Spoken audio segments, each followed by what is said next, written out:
Good morning, everybody. Welcome back to Mythgard in Middle-earth. My name is Corey Olsen, the Tolkien Professor, joined as always by my friend Gryfflet, who, as you can see, has been really busy here in Eaworth. He's decided to get down to business with the folks who are clearly getting things done here in Eaworth. So he's been sitting in the Eaworth thinking spot and contemplating the doubtless really important things that Bergenstowe and Kendall are clearly contemplating. Herring over there, of course, is a man of action. You can tell because he's standing up, right?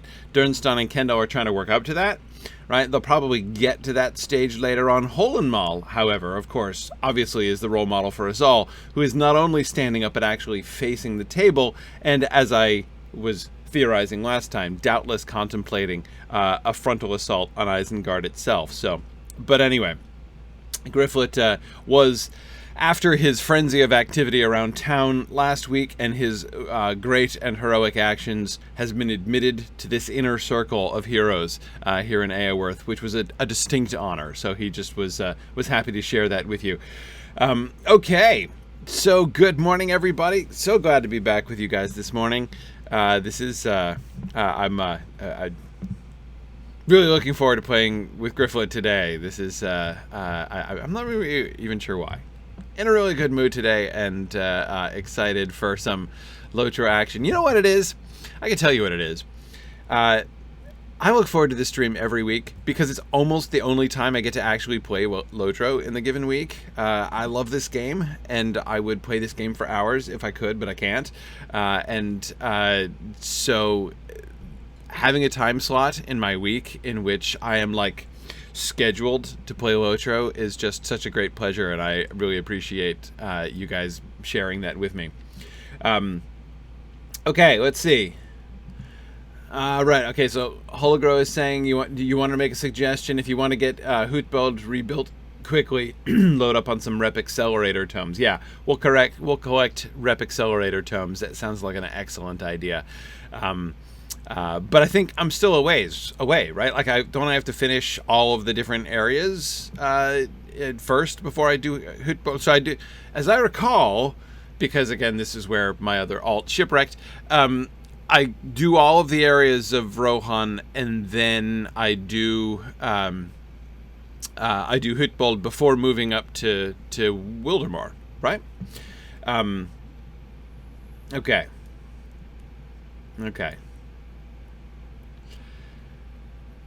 Oh, double my rep gains now, and I won't need to do it later. Oh, I see. Right. Okay. No, I'm sorry. I was not even thinking. Let's check on that. Let's see. Where are the status of? Where's my reputation? How do I see my reputation? I'm forgetting. Isn't there a? Wait, is this it? Yeah, that's it. Okay. All right. Let's see. I got all kinds of things here. So let's see. We got Men of the Norcrofts. I'm a friend there already. And I'm a friend to the Wold and the Norcrofts. Okay, that's something. But yeah, okay. Good call.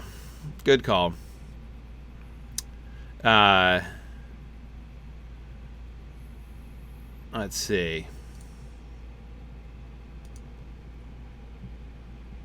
Okay, so Holger says landscape quests will leave me about 35 to 40k short for each faction. All right, yep. Let's, because do I have to get up to ally or kindred status? Oh, I can get small accelerators for marks at the skirm camp. Okay, I have to get kindred for all four. Okay, whew. Right. Okay, so I do have a ways to go. Not too far, I guess. Is kindred the one that's right above? Which comes first? It's known, and then ally, and then friend, and then kindred? Is that how it works? So I'm fairly close on those others? Ooh, can I... Oh, I have to get to ally. Ally comes after friend? Oh, okay. Friend, ally, and then kindred. Darn it. Okay, fine. Good question, Phil. Can I get them using destiny points? Which I almost always forget about, by the way. No, I can't? All right. Do I have to get them through the store?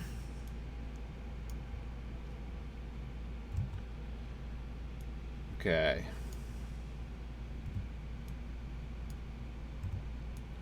I can get them in the skirmish camp. Okay, is there a skirmish camp here?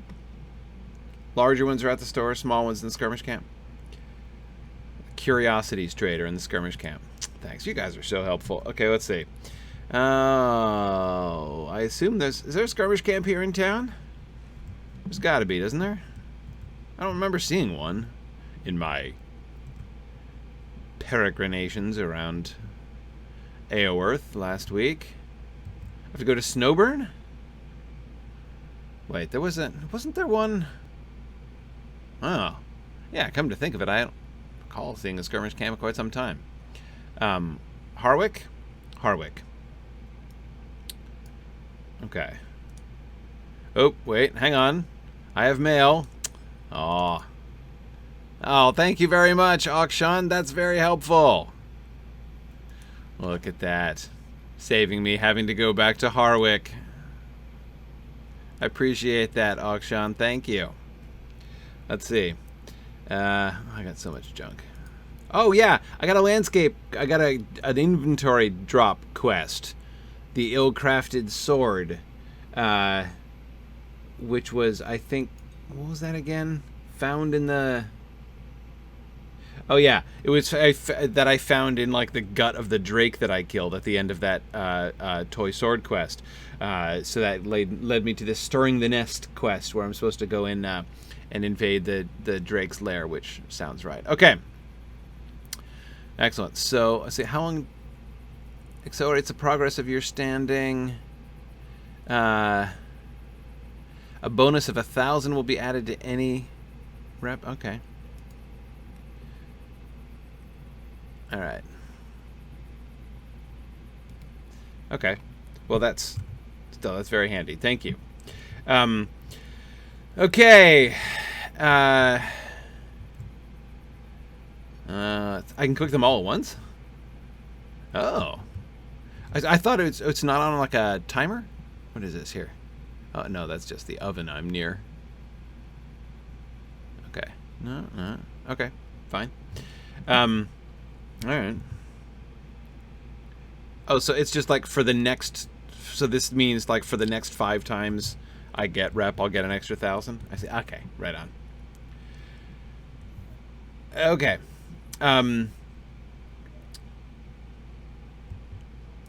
Cool. Thank you.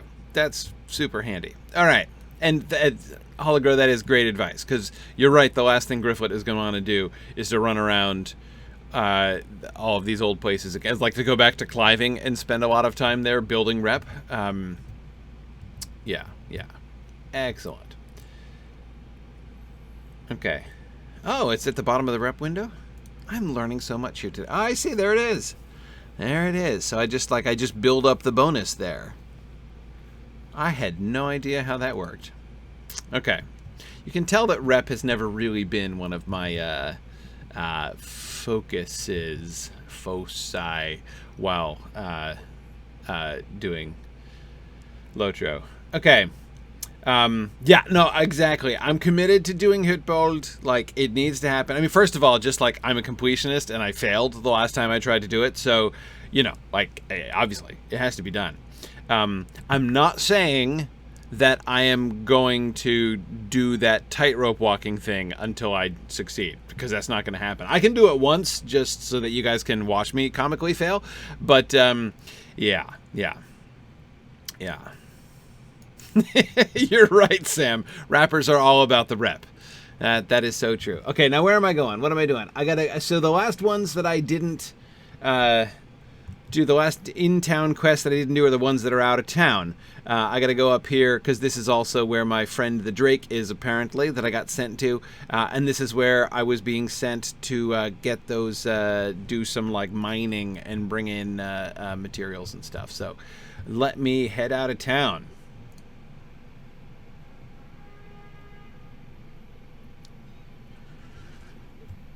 Okay.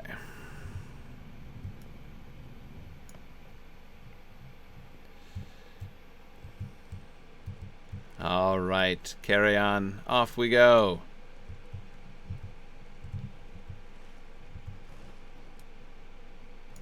And let's Stealth. Haha. Okay. Sorry. Okay, so we've got... Alright, that's Wildemore up there. So we're on the other side of it.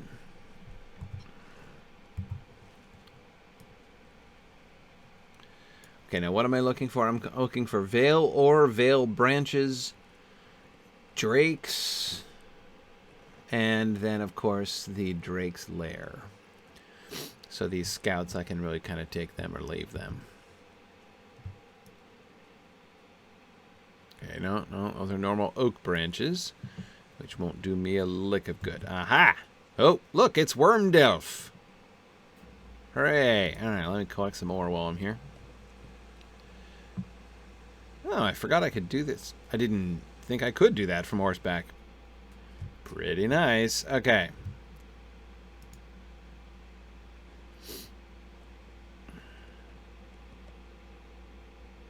Yeah. Sam, I don't know if I personally would have a better chance of the tightrope walking in real life, but let me just say I don't think my chances in real life are worse than Gryfflet's prospects are likely to be. Okay, we've got some more ore here. How many ores do I have to do? 5. Okay. All right. So let me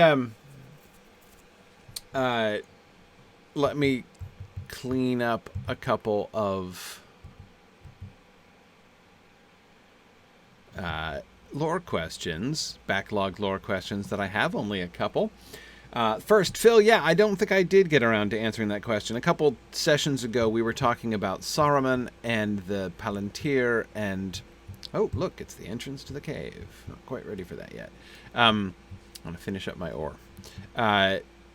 Anyway, and Phil had asked that question, which had slipped by me at the time, about... is there any evidence that there was ever any contact between Saruman and Denethor? Because, of course, we have two good guys, or former good guys, who have succumbed to the temptation to use the now quite dangerous Palantiri. And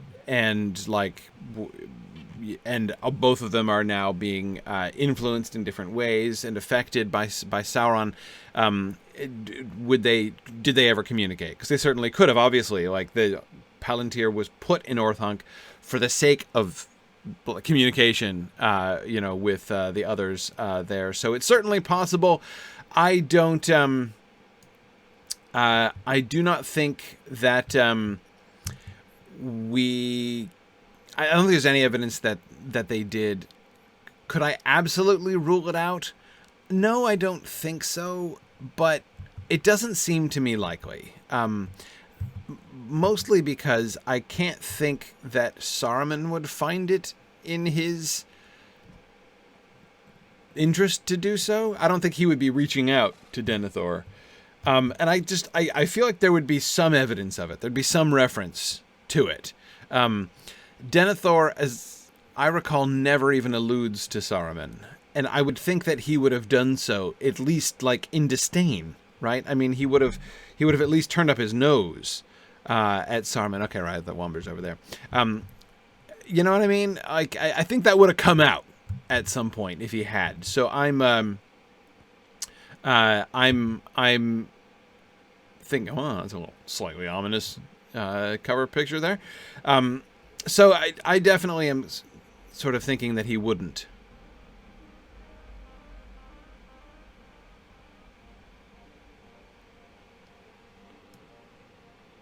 Is that guy just ignoring me?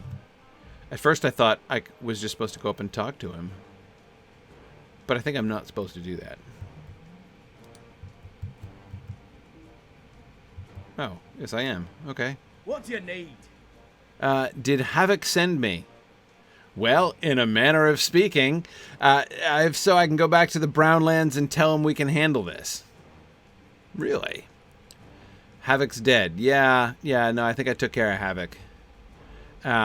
He told us where to find this cave, so clear off. The treasure is ours?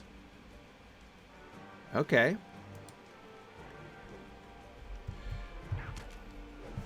Interesting. They're rather far afield, aren't they? They came all the way here in search of treasure?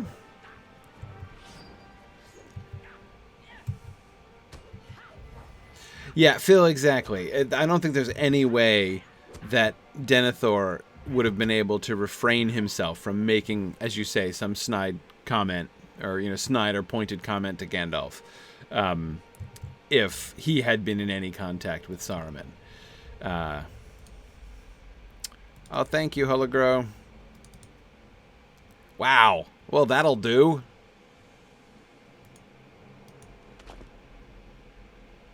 $50. That is wonderful. Thank you so much. Let's see, hang on. Let me. Is there a way I can like click all of them? Is that a thing? Do I have to like right click 50 times or Alt right click? Hey, there we go. Ah, that's handy. I remember how much time when I first started playing the game, I used to spend like when I'd get rep items, right? And I'd be like click, click, click, click, click, click. Okay, right. Thank you. Okay, now let's see. Where were we? Sneaking into. Where are we? Wormdelf. Wormdelf. Okay, now we've got a Drakeling with a quest arrow. Nice. All right, let's head to the Horde. Okay, should be able to destroy as many of the eggs as possible. Fine, we'll destroy eggs. All right, how big is this place? That's what I was afraid of. Very large. Okay. No problem.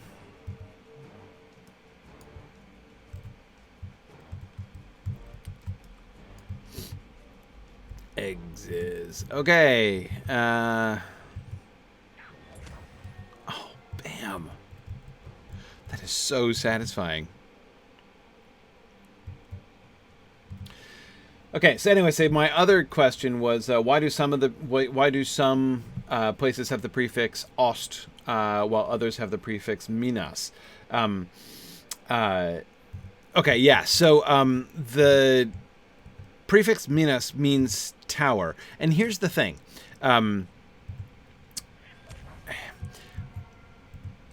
So when Tolkien calls something tower, he, on the one hand, generally means when the word tower is used of Minas Tirith, it seems fair to say that is used, well, not exactly metaphorically, because of course there's a literal tower in Minas Tirith, but that, the whole thing, it's more than just an actual tower, right? It's a whole like fortress and indeed city in the case of Minas Tirith. So Minas Tirith seems to suggest that kind of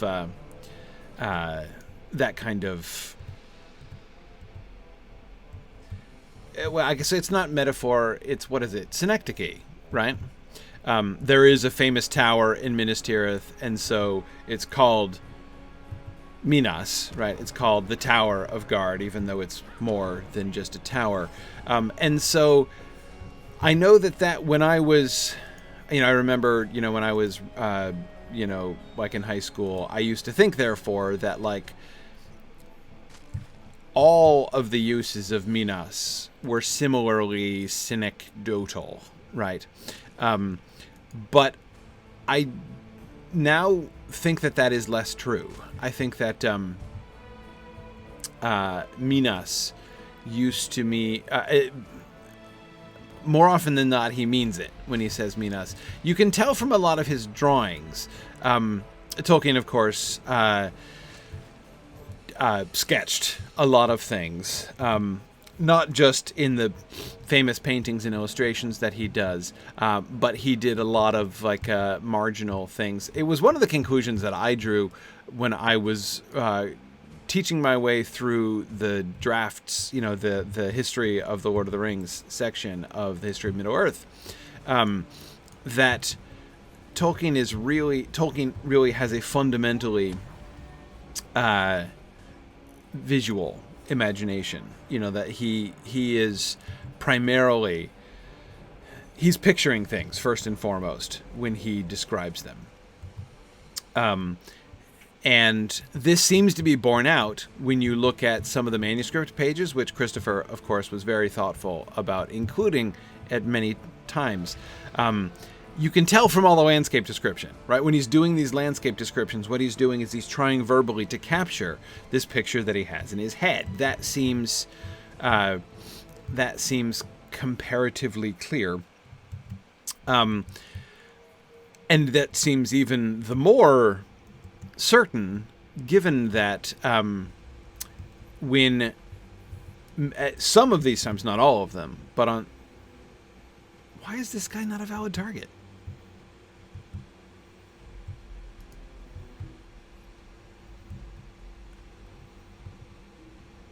Huh. It's really weird. Wait, so this is just an exit? I can't talk to him, but I can't fight him either?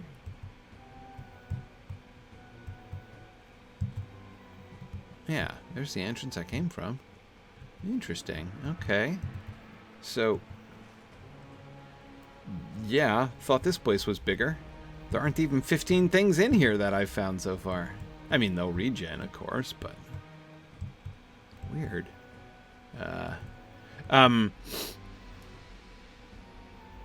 Anyway, yeah, so...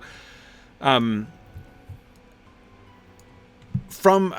sketches. So, often when he's doing those landscape descriptions, you can see he'll actually sketch, either in the margin or sort of off to the side, he'll actually draw what he's trying to capture in words. All right, hang on. Let me follow that Drake upstairs. That is clearly what I missed there. So, some of the sketches that he does, they clearly are towers. Like, just towers. Like, Orthanc is just a tower. I say just as if, like, that's not enough. But Orthanc is clearly a freestanding tower. The Tower of Cirith Ungol is mostly a freestanding tower. He does seem to... in his imagination, he does seem to picture a lot of these things as simply towers. Not just synecdotal fortresses which have a tower. I do suspect, Phil, yes, that the first Minas Tirith, and Ethelward, yeah, that the first Minas Tirith, the one in the Silmarillion, was in fact a tower on a mountain.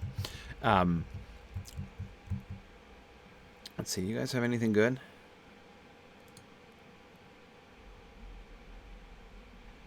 No, you don't. Heh. Okay. Still can't one-shot you, though. That's too bad.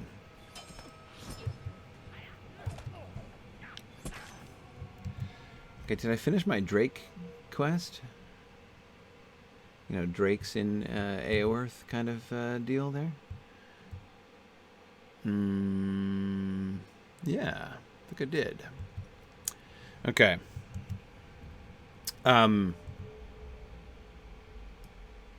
Do they never say the word tower in the books? No, they do. The Tower of Cirith Ungol, for instance, is called Tower instead of Minas. But in the names, they tend to use... he tends to use Minas, you know, especially for those which have the Elvish names, like the places in Gondor do. Not all of them do. Yeah.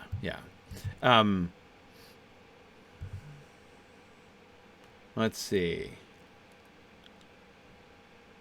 Yeah, okay. Good. All right, so... JJ, great question. Let me come into JJ's question here. Saruman aside, combat in Middle-earth is pre-gunpowder. How would navies like the Corsairs fight? Boarding actions, ramming, fire? Okay, so... All right. Naval combat pre gunpowder, in a pre-canon world. Yes. Oh, so good.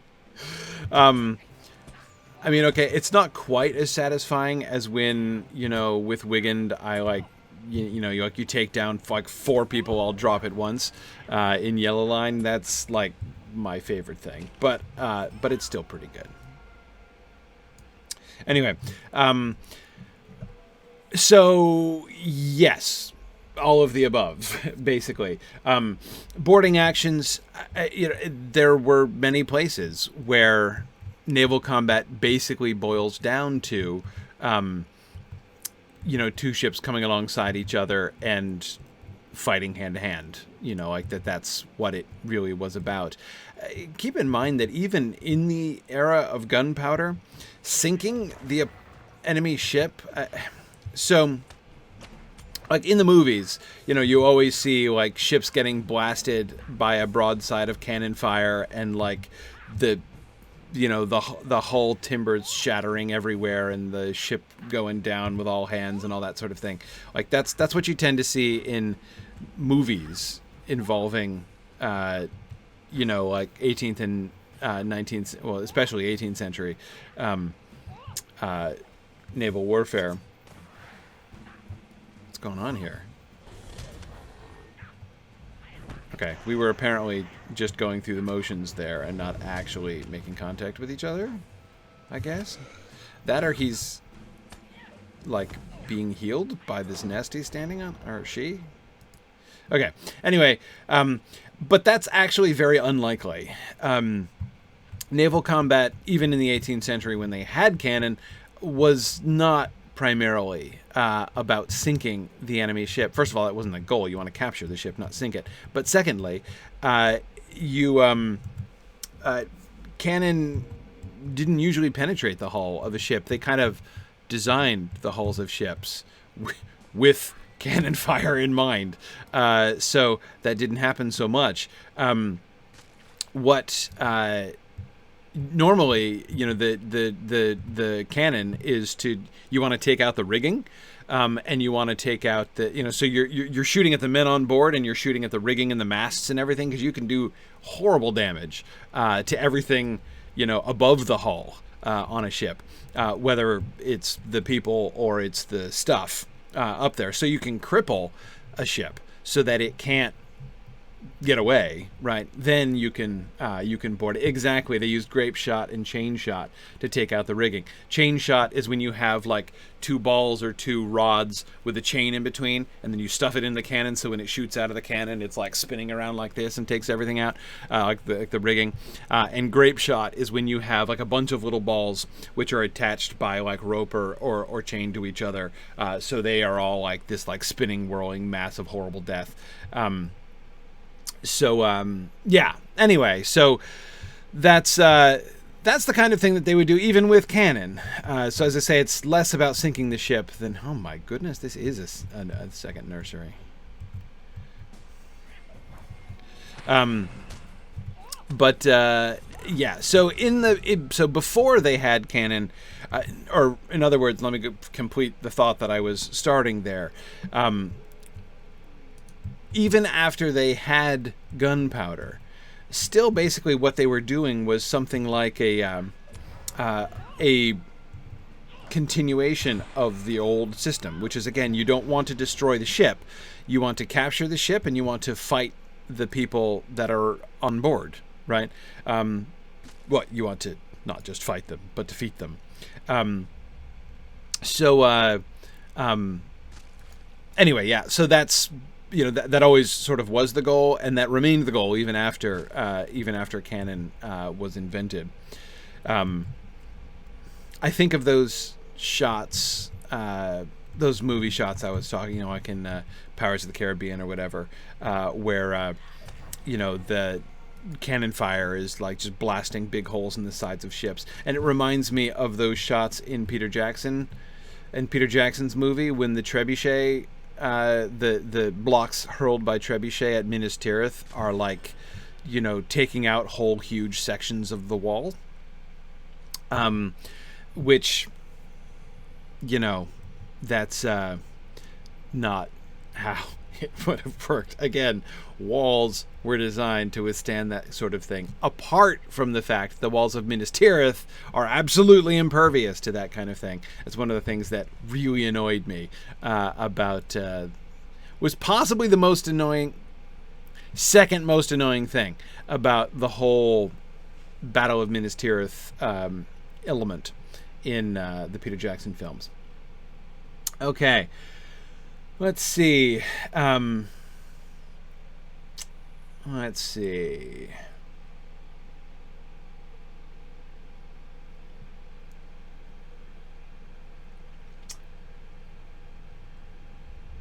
Okay. Yep. And ramming, yeah, you can ram, but again, that's you have to have special ships that are designed for ramming. That can be, of course, really effective. Though obviously that can, you know, sort of backfire fairly swiftly. Oh, so what was the first most annoying thing? That horrible, inexplicable, and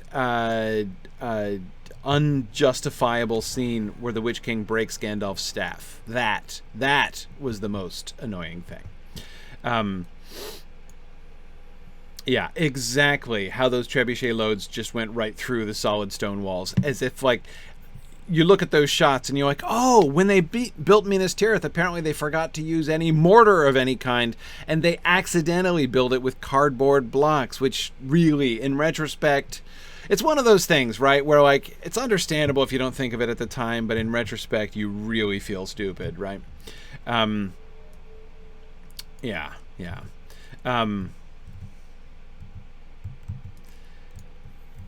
Like, I get how it looked cool. I mean, it did... I mean, okay. Many people might have thought it looked cool on screen. I was too busy being annoyed to think it looked cool, but... oh, I'm looking for a passage to Fang Tor, huh? There's a Fang Tor? That's great. Okay. Alright. I'm gonna wind my way through here. And I'm done with the eggs, and I'm done with the drakes. So all I've got to do is find the passage out. So I'm going to stop fighting. This is back to the nursery. Okay, good. So I'm going to go back now. Retrace my steps. Yeah, Phil, we will totally retrace it. We'll totally do that properly when we get there with Film. Okay, hi guys. Third nursery. Not gonna molest the third. Boy, the third nursery is lame, you guys. What have you guys been up to here? Is this like a starter nursery? Probably is. Yeah. Well, you guys got a lot of work to do to catch up with the first and second nurseries, so I'll leave you to that. Yeah. Okay, so let's... I passed a whole bunch of passages I didn't go down. By the way, this is my own personal labyrinth technique. I always take my rule is I always take right-hand turns. And so, like, if you carry on taking right-hand turns every time, you pretty much always go everywhere in the end. So. Hey, it's the fourth nursery. Yeah, this is great. Any passages out of here? Nope. Dead end? Fine. Okay. Okay.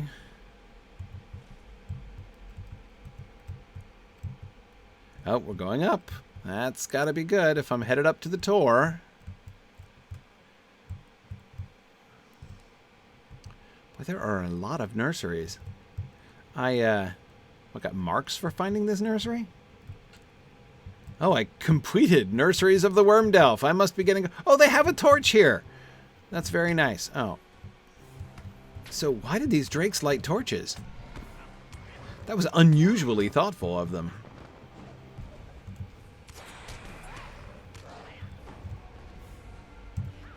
Oh. You saw me right before I entered stealth mode. Okay. All right. Yeah, why don't I get, like, the title nursemaid? Do I get the title nursemaid? Which title am I carrying?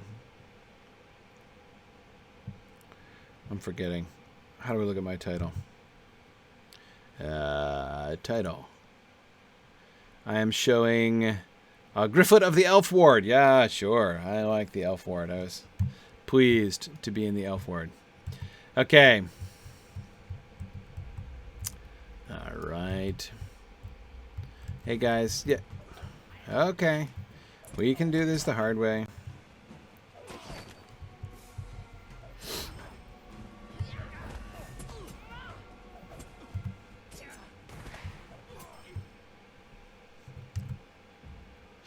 Okay.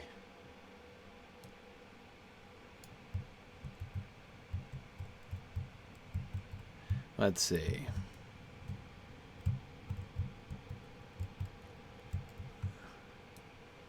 Onwards and upwards here. Excuse me, Mr. Drake, just passing through. Oh, yes! Ooh, got a Wormfather quest. Defeat the Wormfather. Sure. Sounds good.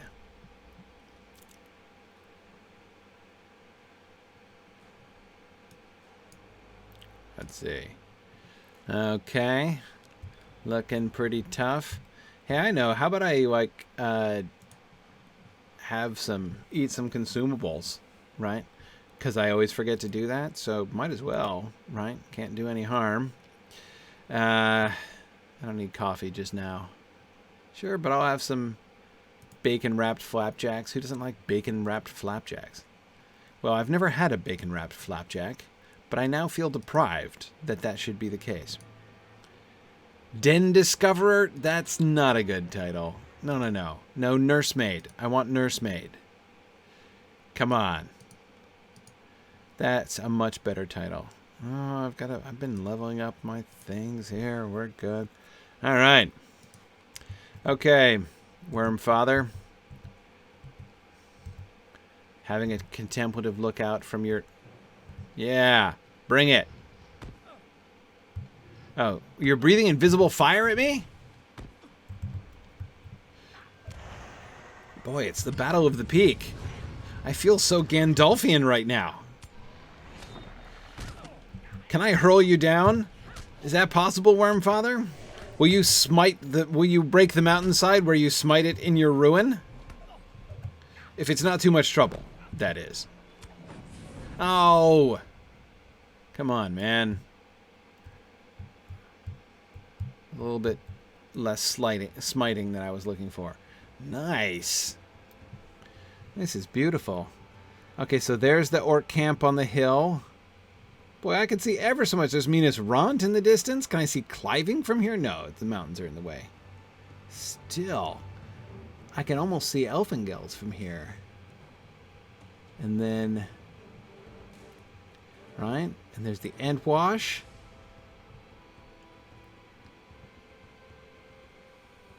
Can I see the smoke of the burning that Éomer began? No, but it's got to be up there. There's Fangorn.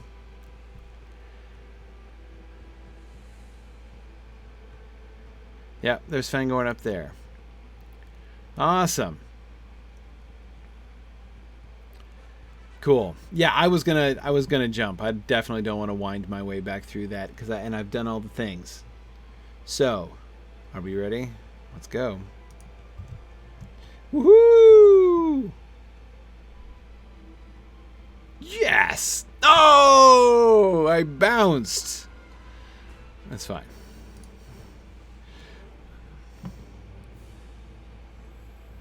And this brings me right back where I was headed. Oh, see, that was the fast way anyhow. Okay. Yeah, I mean, I will confess I've been using suicide as a shortcut for travel for a long time now, as Maven can tell you. Okay. Very good. Yes, I did not bounce quite so well as a bumble. It's true. Oh, look. I'm confronted with the tightrope. Forget it. Forget it. Okay. So, to whom do I have to hand... Oh, shoot. I forgot something. Hang on. Let me go back. I got to get the wood. I forgot I got the ore, but I didn't get the lumber. I got to go grab the lumber, and then I'll be back.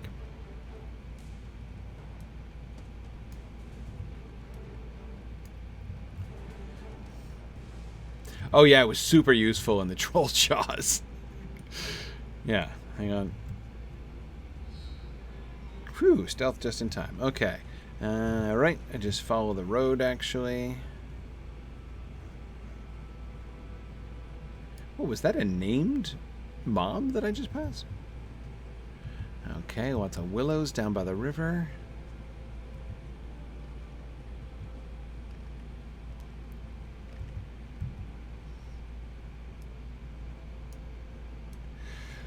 Right. Yeah. No worries, Druid's Fire. I'm okay to. I'm gonna level. I'm gonna go ahead and level up to 85, especially since some of the mobs are yellow again to me, so I'm not too worried about over leveling. I'll stop it at 85 though. Okay. Let's see. Oh, here we are. We're here. So I can start looking for lumber. Down by the river is a strange place to look for. Oh, look at this. That's an adorable little riverside town over there. Who's that? Can't see from here.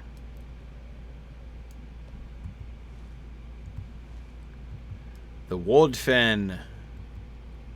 Whoa. Got crows all over the place. Alright, might as well dismount. Would the Mythgard Academy ever do the Belgariad? You know, it's quite possible. I mean, if it wins, I'd do that in a heartbeat. I included Pawn of Prophecy and Queen of Sorcery in my one of my Modern Fantasy classes. I think it was Modern Fantasy 2, the one that is running right now. Yeah. No, I like Eddings. Let's see what's going on here.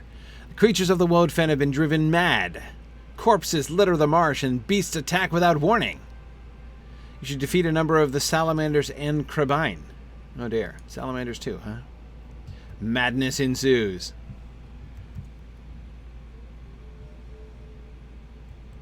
Okay. Hey, there's the Vale branch I was looking for.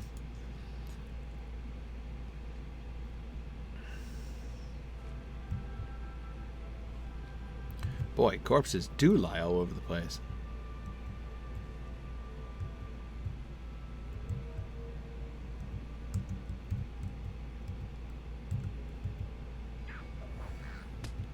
Oh, he evaded my strike from stealth? That is not nice. Okay. Bunch of salamanders. Or a bunch of crows, rather.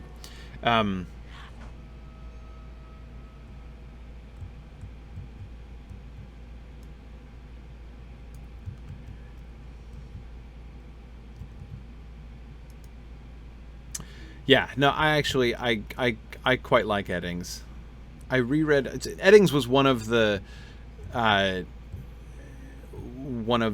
series I loved as a kid. I mean, the Malorian was one of the first series that I ever waited with bated breath for the next volume to come out, and ran to that. I was way too cheap to buy the books myself, especially in hardback. But I had a really good relationship with the public librarian in our town library, and so I would always warn her in advance when the next volume was due to come out, so that she would have ordered it. So, and then I would say, you should order this book, and you should put me first on the list for when it comes out. So as soon as the book came out, it would arrive at the library, and then they would call me and tell me it was in, and that was, and it was the Malorian. I'm trying to remember which volume it was the first one that came out in that way. But anyway, yeah, I used to love Eddings. And I was delighted to find I reread Eddings again. I didn't read him for a long time. And then I reread him again, I think, like around 2005 or something like that. After it had been, you know, at that point, like 20, I don't know, at least 10, 15 years since I'd last read him. And was delighted to find that he was still good. It's one of those things, you know, like you read something as a kid and you're not sure. Sometimes you go back to it and you're like, what the heck? But I was pleased to find that it still stood up pretty well.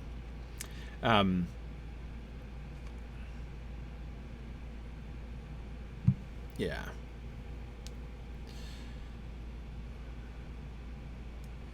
Cool. Yeah, JJ, I think you would not be alone in wanting to nominate Susanna Clarke's new book. Yeah, I've been hearing stirrings about that and many suggestions that we should do that. Okay, did I defeat the crows? Did I have I had a quest for that, didn't I? Endwash Vale. Okay. No, and I think I'm done with the siege preparations now too. But there's a door over here, and I meant to figure out what's driving everybody crazy and why they're killing all the Aurochs. Bergenstowe. Okay. Oh, there's a brazier out here and a wooden door. This looks like it could be relevant. Looks innocent enough, though.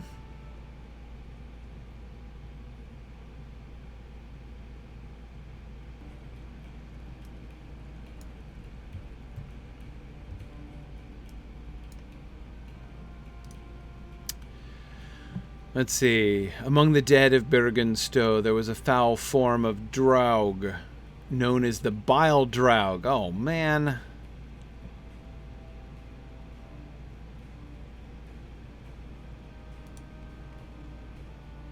But here's the good news. It's in a crypt.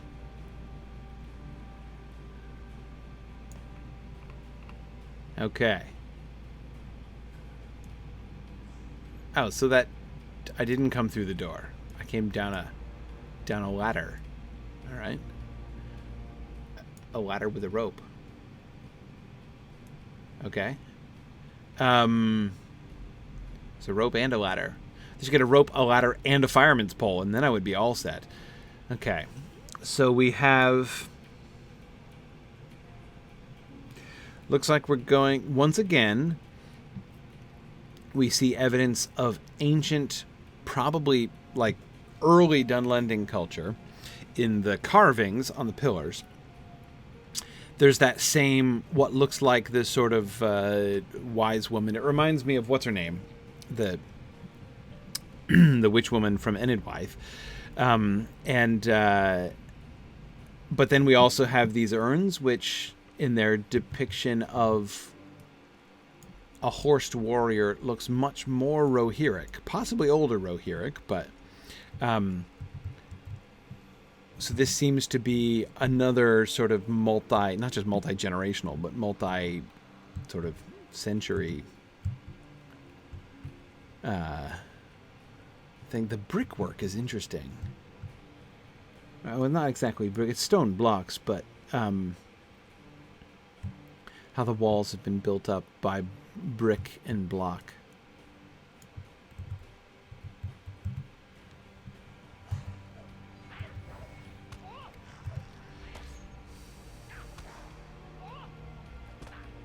I'm not sure how significant it is, Phil, the coloration of the eyes of the horse and rider on the urn. You know, sort of how deliberate that choice was, that it should be red. Ugh. I'm gonna have to bathe after this. It's disgusting. Okay. Oh, nice. Thank you for that. Okay. Oop. Alright, okay, so let me look at the eyes thing. No, I don't think it's just a side effect of the coloring, and we can tell there were some of those that were black, and I think it looks like they're gems. Oh, they look like rubies set into the urn there.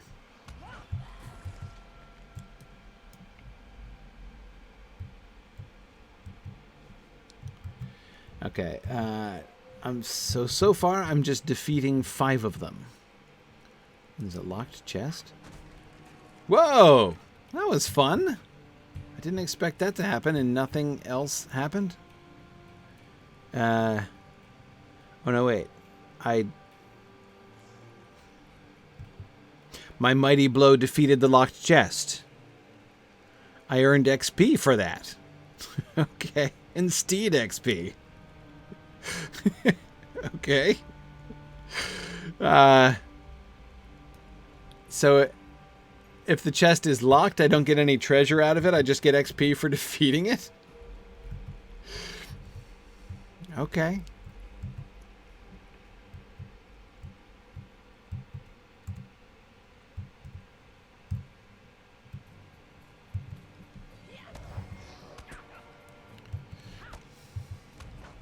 Oh, did something get into my inventory? No?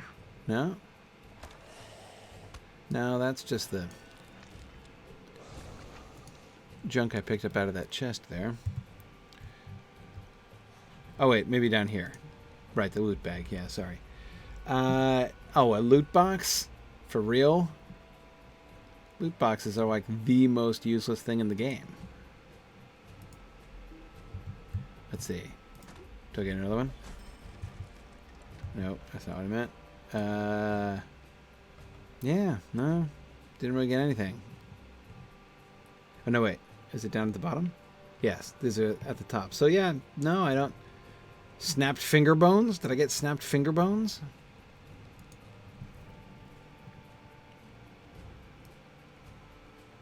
Wait, quest item? Is it a quest item? Did I just like, was I overlooking the quest item? I probably was.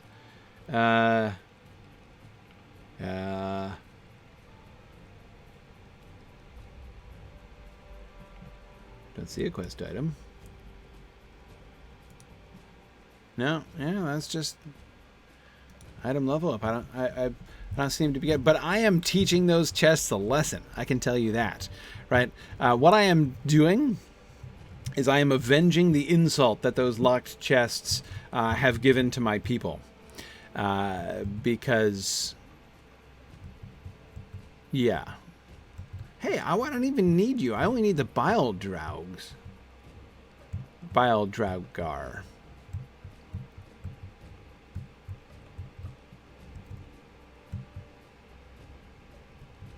But, obviously, I must slay any locked chest that I come across. Only then can my ancestors' grief be assuaged. Oop, sorry. Accidentally unstealthed myself. Okay. Come on, Gryfflet, you can do it. There you go. Alright, we're exploring. Love the door. I love the, like, skeleton. This is one of my favorite door, things with the, where they just, you know, wall the skeleton up behind the boards, right? But the skeleton is trying to get out, like, no! You know, this whole burial technique is very Cask of Amontillado, right? Except boards, not bricks. But I think it's, because, I mean, you'd think it would have to be postured that way, right? Surely, it's not like the person died in that posture, because they could presumably have climbed out, right? But it's just kind of awesome.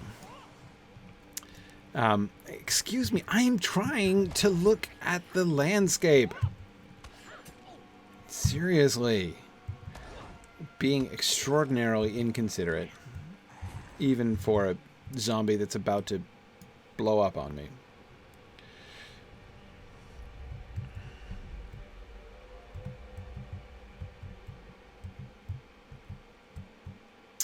Okay. Aha! That's right, vile engine of mischief.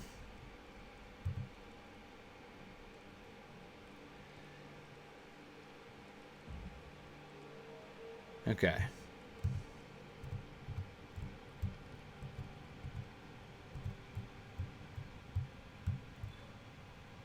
Okay, new deed. Oh, great. Oh my goodness, this is ridiculous. It's going to be this huge, massive thing I'm going to have to wind my way through. Okay.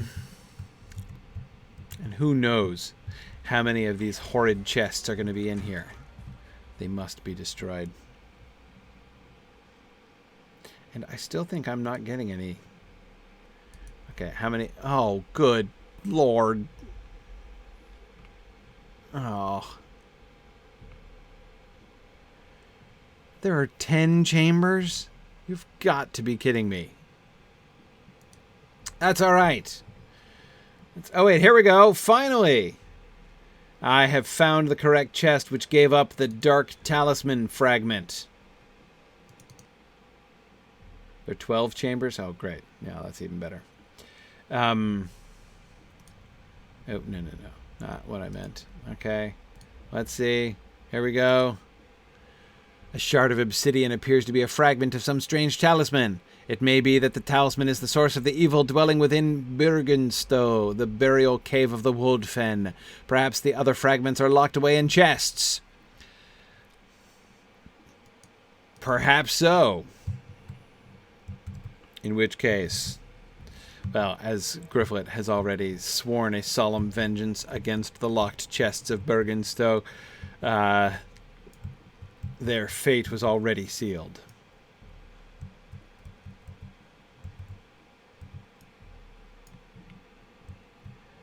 Okay. Oh. Hey, it's a bile drug. Hi. Excuse me.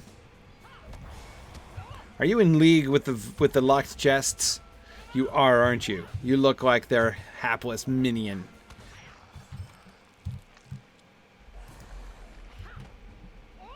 Oh, I took 2 shots that time. Okay. Let's see. Here we go. I am not going to catch a chest gold. That is not the case.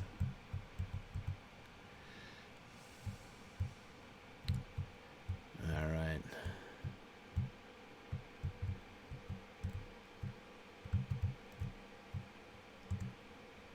All right, so what I'm going to do is I'm going to sneak up, and I'm going to kill this chest from stealth. Nah, all right, fine. I'll kill the Draug from stealth.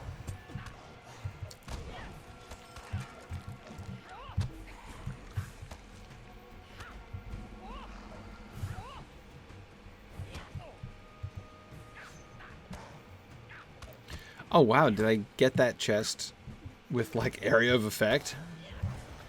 It's kind of fun. Okay,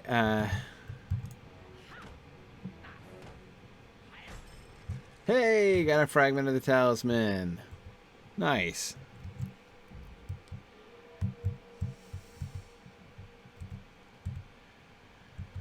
Okay. Looking for chambers, because of course I have to collect them all. That's what my son tells me. Okay. All right. Okay, everybody. I need a good lore question, because for real. Boom. Oh, hey. Another fragment in there. Totally worth it. So yeah, somebody give me a good lore question.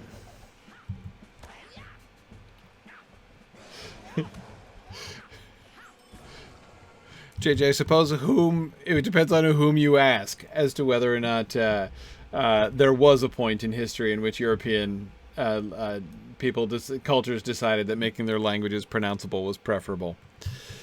Yeah, no, there's definitely would be more than one opinion on that subject, I think. Hey, look at this. I'm just ripping through these fragments of the talisman.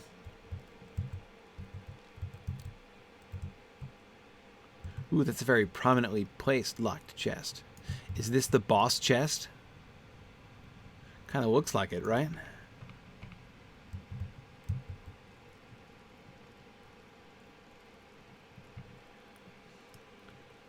Just looking at it more carefully here. I thought that those might be like the heads of something facing each other, but no, it's just little curlicues. Which, at least stylistically, sort of match the... where are they? I don't have any here. Okay, guys. Look, busy over here.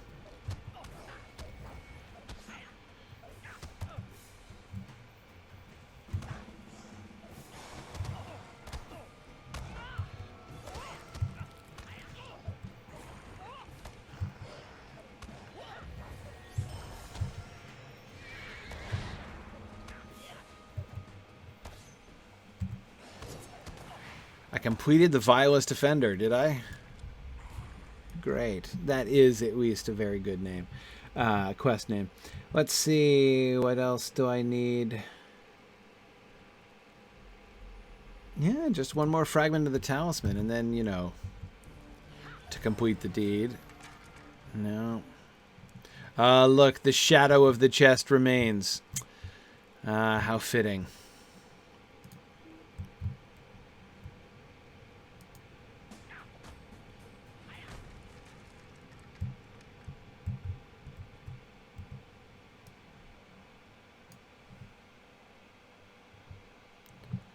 Okay. How are we doing? Not so good. Hey, did I miss a turning? I did miss a turning. Hang on. Gotta go back. How did I miss that turning? How did I come through here and not turn right? Or kill this locked chest? Do the chests respawn? That would be horrifying.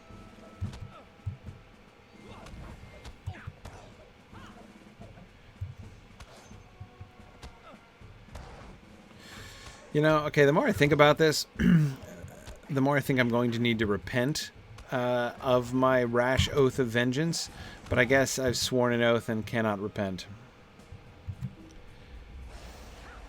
Because goodness knows, slaying every single chest in here is going to set me up for many, many undesired combats with Draug, which could otherwise be stealthily avoided. Oh well. Okay. All right. Some excellent questions coming in. Okay. Lumpy Clump. Whoa, what's going on down here? This looks like a chamber. Yep, it's the 11th chamber. Whoa, what is happening down there?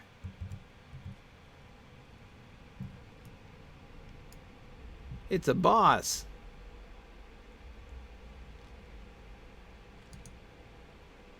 And a mystic portal of some kind. Wow. Boy, did I miss a turning. Do I miss a turning or what? No passages off to the side, are there?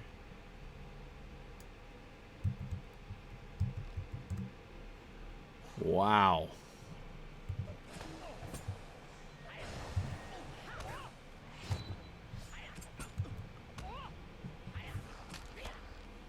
Path to the Shadow World? For real?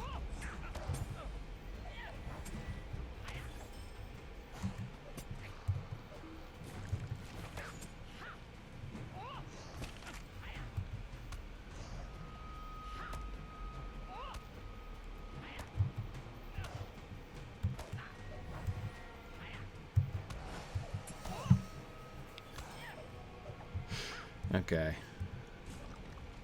Alright, can I talk to you, Henmaru? No.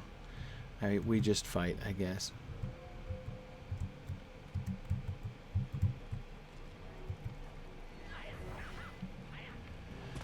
Okay. Mr. Boss Draugr.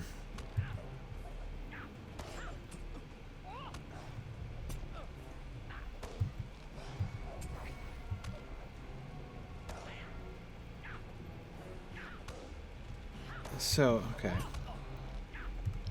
I have no idea what is happening here. I mean, I know what's happening here in the, like, predictable and grisly defeat of the boss dude there.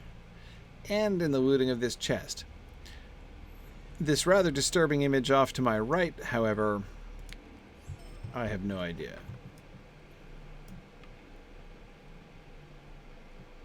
Path to the Shadow World.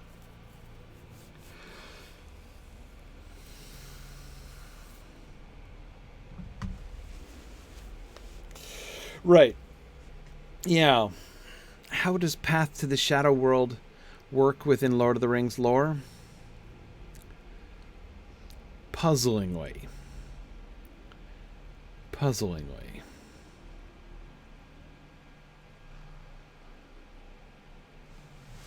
What did the tooltip text say?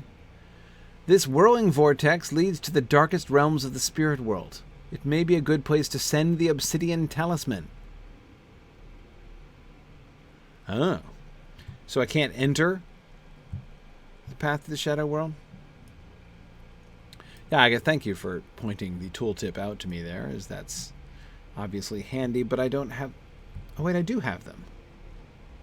I didn't even notice when I got the fourth talisman. Oh, well, there we go. Okay. Vortex neutralized. So I'm totally done in here. I could just leave. Even before I've completed the ludicrous deed.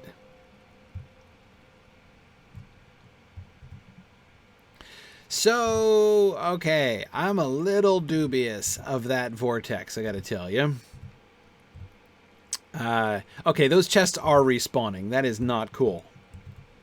That is not cool at all. I am an unfan of the respawning of locked chests.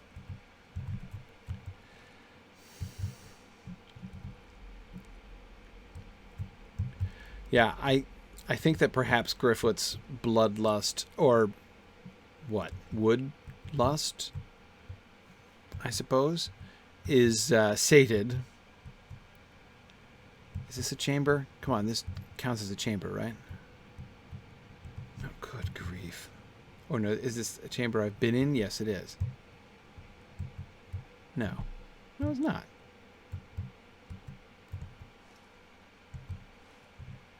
Or is it? Yeah, maybe it is.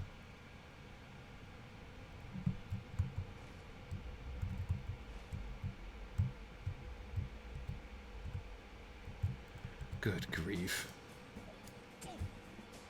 I have so many chambers left, Hologro. It's not even funny.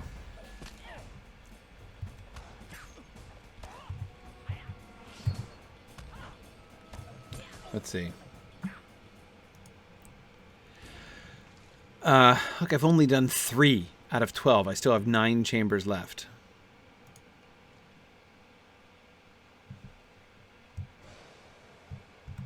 All right. No problem. Gryfflet is undaunted. Gryfflet is undaunted. Oh, no. Okay, I'm back. We're back. That's where that passage came to. Okay, fine. Fine. Let's go back upstairs then.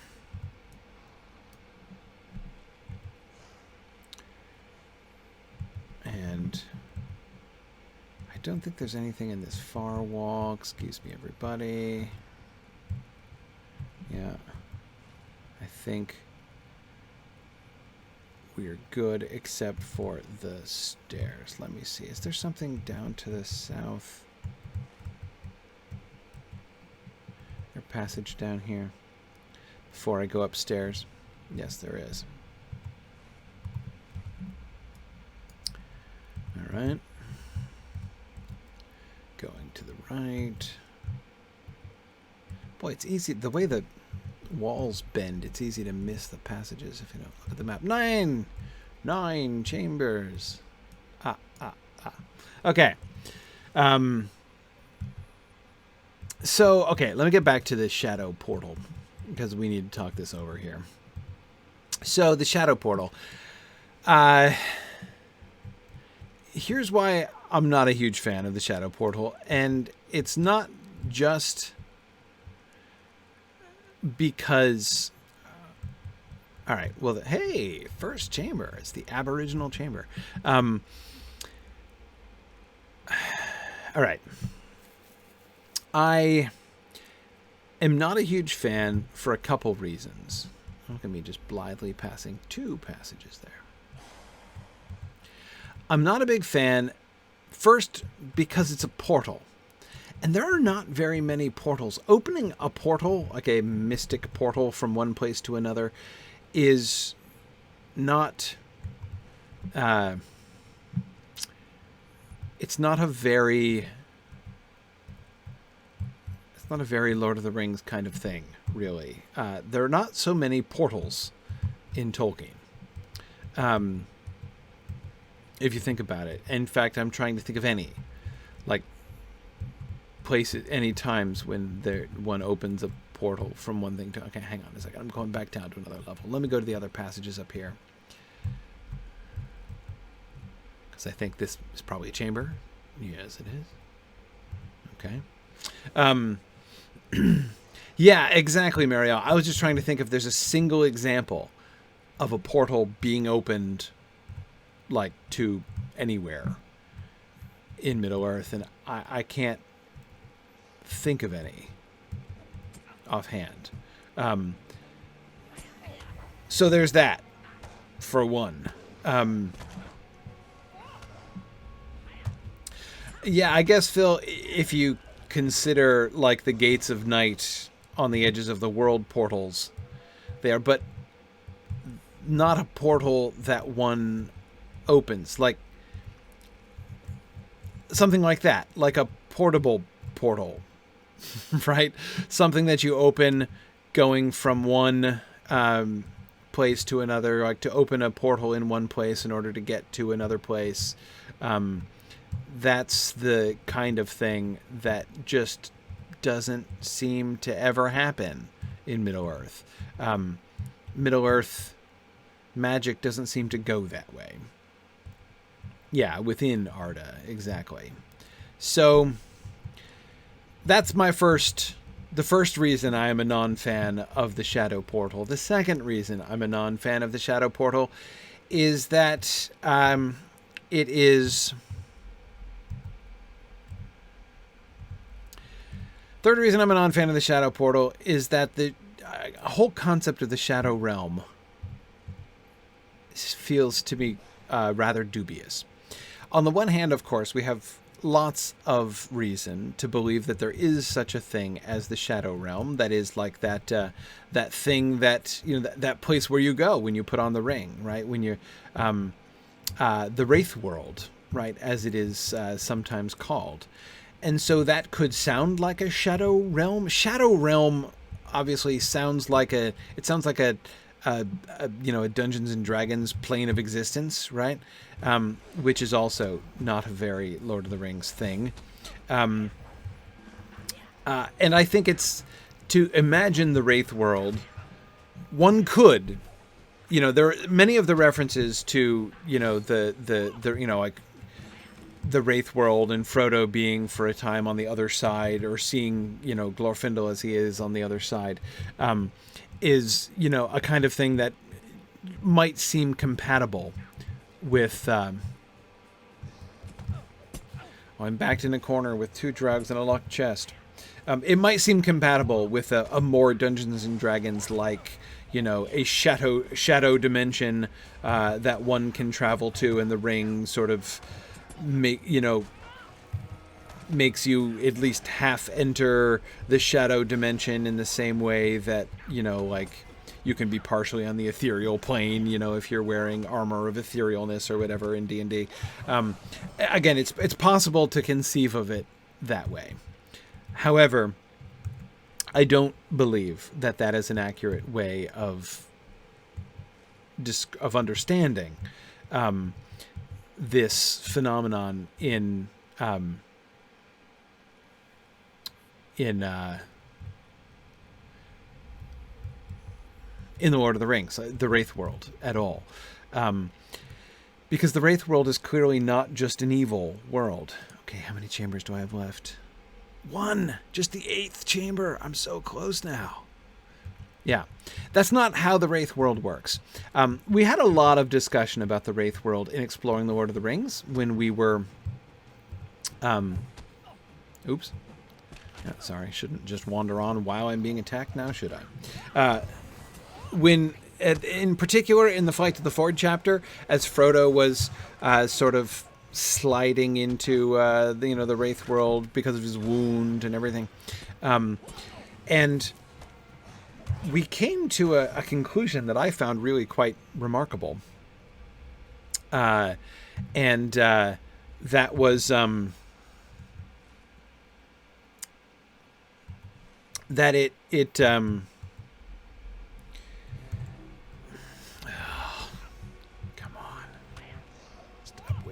time. The conclusion that I came to that seemed to me very remarkable is that it's tempting to think of it as a shadow world. It's tempting to think of it as an evil world, like the place, it is the place where shadows lie, right? I know that's Mordor, but still, like, it feels like that could be the explanation, right? But no, that's not, in fact, what Tolkien describes. And you can tell because, of course, Glorfindel himself lives at once in both places, right? Let's see, am I going the right way? Yes. And he lives in both places, Gandalf explains, because he's Calaquendi, because he was in Valinor, right? And okay, 8th chamber must be around here.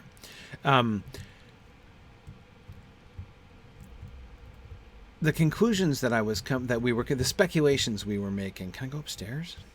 Is there anything upstairs? Something up here, like maybe an 8th chamber? No, I just got back to here. Okay, so our conclusion was that in Valinor, you are in touch with both sides, right? There is like this physical realm and there's this spiritual realm. And those two things come together in Valinor. Oops, just unstealthed again, darn it. Those two things come together in Valinor. And that the speculation was, the reason that the Rings of Power have the effect that they do on mortals, that is making Bilbo feel thin and stretched, right, is that they are granting a kind of a sort of admission to this spiritual realm that mortals weren't meant to have. They're not designed for that, right? This would also be why this would also be why Bilbo and Frodo can only be healed if by going to the Blessed Realm, right? Because they have been put in contact, in an inappropriate contact with that world. And they can only be healed by, they can only be healed by, like, having their sort of contact with it restored, right? Into something appropriate, something ordinate again. Okay. 9th chamber's in the southeast, huh? Okay. 8th chamber, I will go south.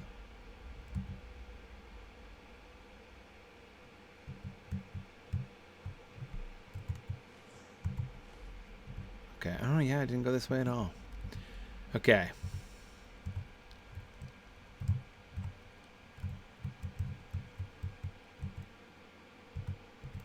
Is this it? Is this it?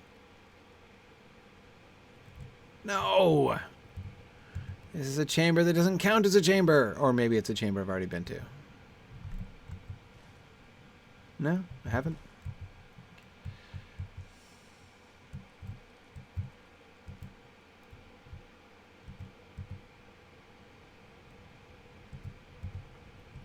That purple mist is really freaky.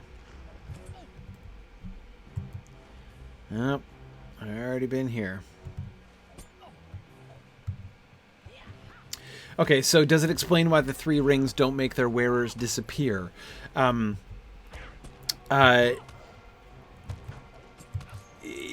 Yeah, again, the disappearing thing, from the beginning, not from the very beginning, like not from The Hobbit onwards, but it seems clear that... Okay. It seems clear that the... Didn't I just go down this hall? Isn't this the non-chamber?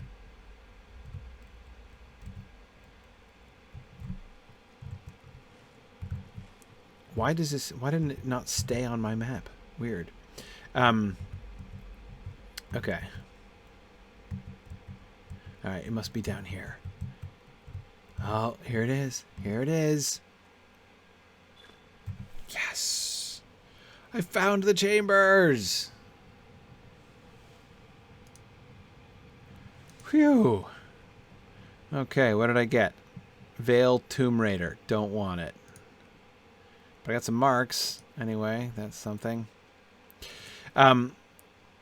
So, as I say, I have long felt that the invisibility that is conferred upon a mortal who wears a great ring is a side effect. It's not like... It's not... The rings are not designed to be a ring of invisibility, right? The one ring doesn't make Sauron invisible. It doesn't confer the power of invisibility. The invisibility that it does confer is only... Hey there, guys, still not wanting to talk to me, huh? The invisibility that it occurs is just... It's a consequence of how it acts. Who's the guy I was meant to... This guy? Yeah, Goldwina. But it's not what it's meant to do. It was never designed to make things invisible. It makes them invisible because they are mortals, and it is bringing them into the spiritual world in an unnatural way, as they're not supposed to be. And that's why it affects them. That's why it prolongs their life, but also why that prolongation of their life is unnatural. I'm impressed by your courage. Hey, no problem. Oh, man, if you only knew. Use the ore and branches to craft spears. Okay. Sure, I can do that like it ain't no thing. Smithying. Just do a little light smithying here.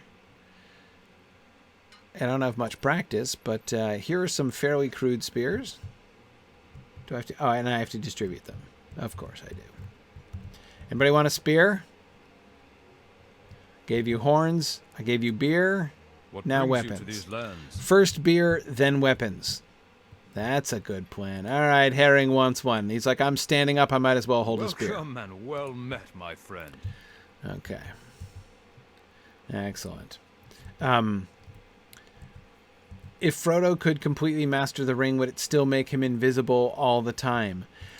You know, yeah, I think so. I don't know for sure, but I think so. Just because he's immortal. Will you aid the horse lords? There you go. Have a spear and Offram. Boy, do I have something for you. The Worm Father. Yeah. Yeah, no worries. Took care of him.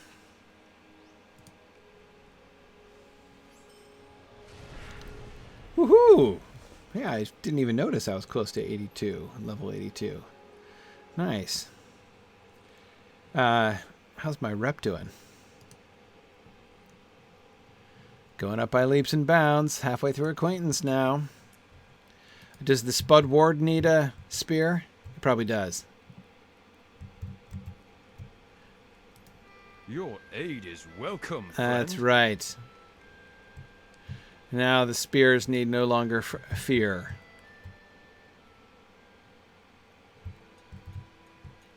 Exactly. That's why it doesn't affect Tom. That's why Tom Bombadil doesn't disappear. Because Tom Bombadil very emphatically exists in the spiritual realm and the physical realm at the same time. Okay, I'm thinking probably one of the guards at the gates is going to want a spear.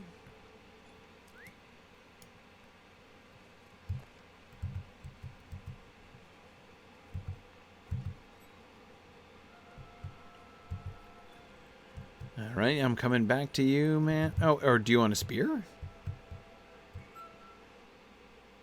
No. No, you don't want a spear. You want to talk to me about other things, which is fine. But let me just finish this up first. What time is it? All right, still got time. Okay. You guys want spears? Hey, lady. Hey, sad lady. You want a spear? No. Okay, you don't want a spear. I think a guard at the gate wants a spear. Yes, he does. He's like, I didn't think to bring a weapon to guard the gate. Will you aid the horse lords? No problem. Okay. All right, Horn, what do you say? Well, we are here. I've been here, but yeah. Okay. I did not hurry to see home again, but now that I have, it fills me with sorrow. Understandably. It's No all point in burned out delaying here. further. Okay, let's go see Father.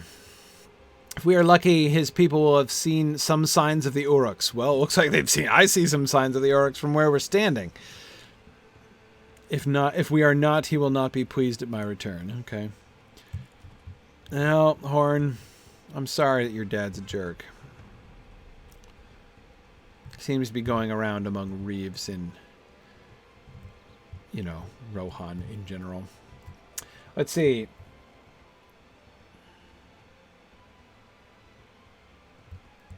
So anyway, so in conclusion on the Shadow Realm thing. So again, the Shadow Realm, that's I think simply a misunderstanding. It is a spiritual realm, and so in one sense, it is a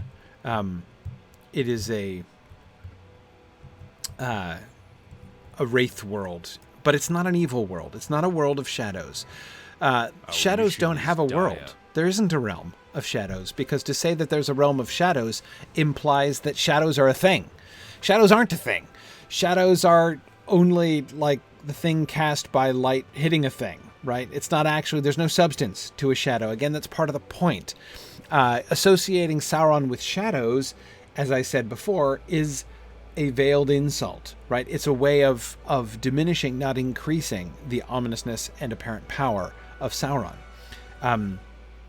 So shadows can't have a place where they live. They can't have a place, you know, like a native home where, like the land of shadows, because shadows don't have substance by definition. So even calling the wraiths shadows of fear, it's like they are shadows in that they are but the shadow cast in the mortal world by the, you know, this person who was once a real person and now is only a shadow, right? So they can have a real effect and all that sort of thing, but it's not. There wouldn't be a shadow realm. There wouldn't be a shadow realm. They do lie in Mordor, but again, see, like, yeah, of course they do. The shadow does lie in Mordor. And shadows, plural, do lie in Mordor, but that doesn't mean that they're things. Okay. No worries. You are welcome. We're all ready. We are all ready. We have completed all the tasks. All right, Adalmod. What do you think now? You can't allow me to pass? I killed the worm father and everything? Okay, but Horn said I should go in, so I'm passing anyway, Adalmod, if that's okay with you.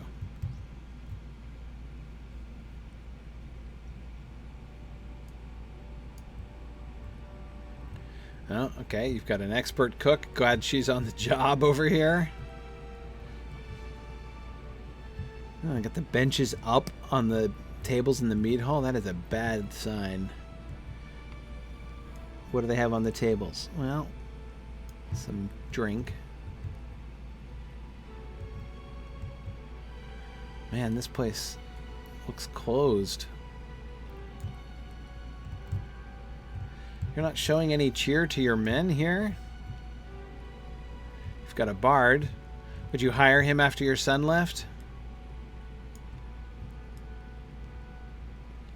The windows are kind of nice. Can I just say, Ingbert, that the, like, getting from the door to here is really unexpectedly challenging.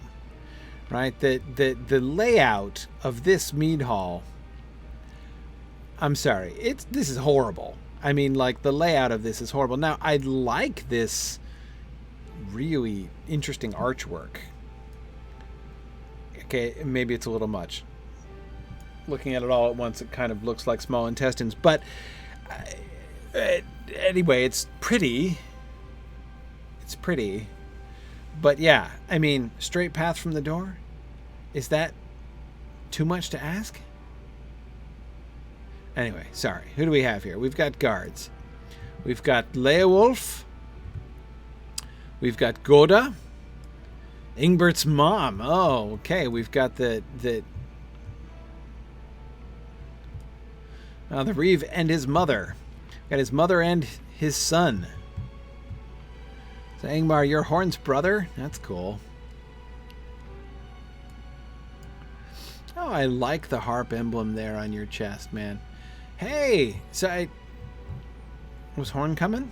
Was he not coming?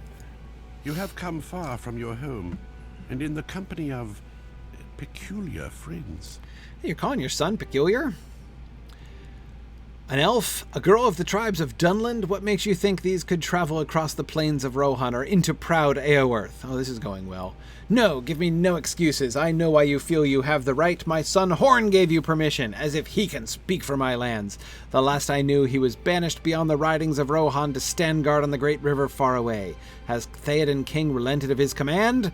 Or, as I find more likely, has Horn simply flouted the king's command? I will not have it be said that Ingbert Reeve Athelward Vale lacks the courtesies of hospitality. Oh, okay, you've been super courteous so far. My steward Leowulf will prepare a meager feast for you. Oh, that's a good way to just dispel any of those rumors of lack of hospitality. Speak to him while I speak to my son in private. My disapproval is not meant for the ears of strangers, hobbit. Dude, you know what I've been doing in this town? I found that wooden sword. I will show you to a comfortable room while the feast is prepared. Okay. I have been too long away from home. Here What welcome awaits me now? Really, let's check out the meagerness of this feast. We've got some bread and some more bread. Yeah, it's pretty meager. Maybe we've eaten everything else. There's Inguth. Inguth. So she was Theodred's betrothed? I know the Reeve promised a meager feast, but this seems like a bounty to me. Okay, Corridon, you've got low standards. Eaworth is besieged by troubles, as are the other villages we have visited in the Eastham Net, but still its lord and his guests eat well. Okay. Okay, oh, we did eat it. Okay, that's why there's none left. You're very welcome, Corridon. I was not certain that elves could eat the food of my people. They are not as different from us as we thought, Father. None of my companions are. Ahem. I did not ask for your opinion. Oh, man. When Theoden King sent you away, he did not send you far enough. Oh, man. Dude. Father! Okay, here we go. Sister sticking up for him. That's good. It is nothing, Inguth. Do not trouble yourself. No, I will not allow him to be rude to you, my brother. That's good. That's right. Hey, maybe we should have a second coup. In my own hall I will speak as I wish. To my home he brings a wild woman, a blood foe of his own people. Do you desire battle? I will give it to you, old man. Yeah. She threatens me. Oh, dear. No, she didn't threaten you. She challenged you. That's different. Nona is my boon companion. She is a mighty warrior and... I think that may be enough for now, Horn. Respect your father's walls, Corridon cuts in. The elf is wiser than you, Horn. He knows when to speak and when not to speak. Must each of my sons be so quick of temper? Gosh, apple, tree. The four of you have traveled far. Did you hear any news of my beloved? She says, changing the subject awkwardly. They are tired from their journey, my daughter. They surely need rest. Ooh, rest. Who is your beloved? Asks Nonna. I am betrothed to Theodred, the Prince of Rohan. When he returns from his duties, we will be married. I think we are ready to retire to their beds, Ingith. We need not speak of this now. Oh, he knows. Gryfflet met with the prince at the Fords of Eisen not long ago. Thank you, Nonna. What can you tell me of him? Did he look well? Well, yes and no.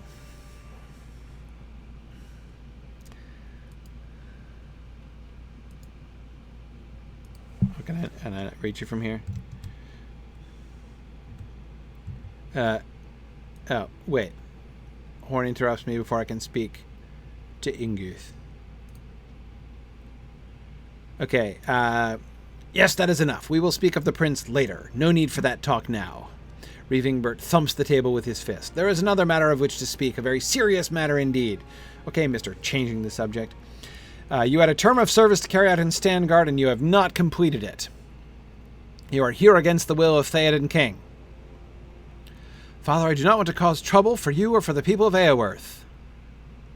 My song for the king may have been ill-conceived, but there was truth in it. He has been influenced by Grima Wormtongue. If only he had the strength to resist.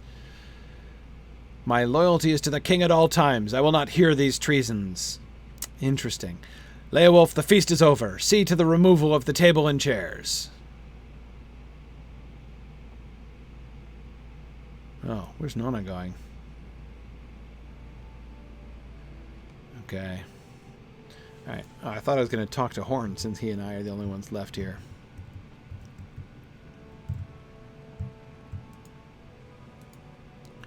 We will speak later, Gryfflet, but I thank you for holding your tongue. I have kept the sad tidings from the Fords of Eisen from my daughter until now. She is not yet ready to hear them. And when will she be? Seriously, what on earth good are you doing by delaying the tidings? What, is she like when she's older? Like, are you going to wait until she's 45 to tell her? Dude, I'm telling her. If I get the choice, I'm telling her. Alright. Hi, Ingith. Bad news. I would like to apologize for my father's words. He speaks harshly because the troubles of the Entwash Vale weigh heavily upon him, and because he's a total jerk. And he cares so much about his people, except for his son. He wants to do what is right, but he worries that it is not enough. He wants to do what is right, except telling me the truth. If only the will of the king were not so confused. It is hard to know what is best for Rohan. Ha! Will you listen to me? I am no shield maiden.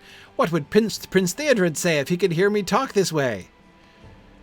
I don't get the option of telling her? Oh, man. Hey, Nonna. I say you challenge him to single combat. Why did I come to this place? My journey with you was to be one of vengeance and victory, and instead I encounter a complicated web of distrust and confusion. Nonna lowers her voice and speaks to you in a harsh whisper. That girl does not know her beloved is dead, and none here wish her to know. Is that because they fear the truth would kill her? That her grief would be too much for her to bear? She should take the sadness and turn it to anger, and wield a sword against the orcs that slew her love. That is what I have done in memory of Wadu, and what I would do to avenge my love, Nonna halts suddenly, out of breath. But his people and mine are enemies, Gryfflet. It is wrong to feel this way. You heard that, old man. He will never accept that Nonna, daughter of Solvuk, could be anything but a foe. Has my fondness for Horn changed me? Has it made me weaker, more unsuspecting? Why can I no longer bring myself to hate the Horse Lords in the same way that they hate my people? I do not want to die in ambush, Gryfflet, as my brother did, but I fear I have been blinded. My heart has done it. I need some time to think. Oh, dear. Oh, off she goes. Okay, hey, I know. Let's not tell Horn about that. Yeah, because that's what you should always do when something upsetting has happened. Just keep it from everybody.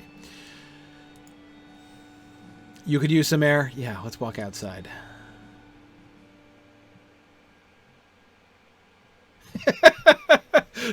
What would Theodred say if he could see me now? Phil says he would say brains. Okay, Horn. So what did I make of my father? Well, let's see, Horn. Oh, I know. I like him better than the Reeve of Cliving. He's way better than the Reeve of Cliving. That's what I think of him.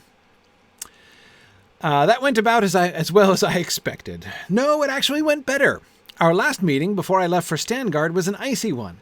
My time away seems to have thawed him somewhat, if only slightly.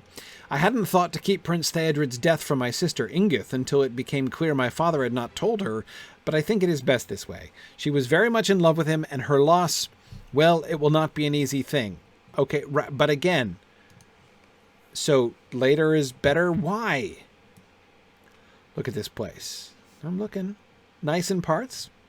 Charred remnant in other places. Trust me when I tell you it was not always like this. What, charred?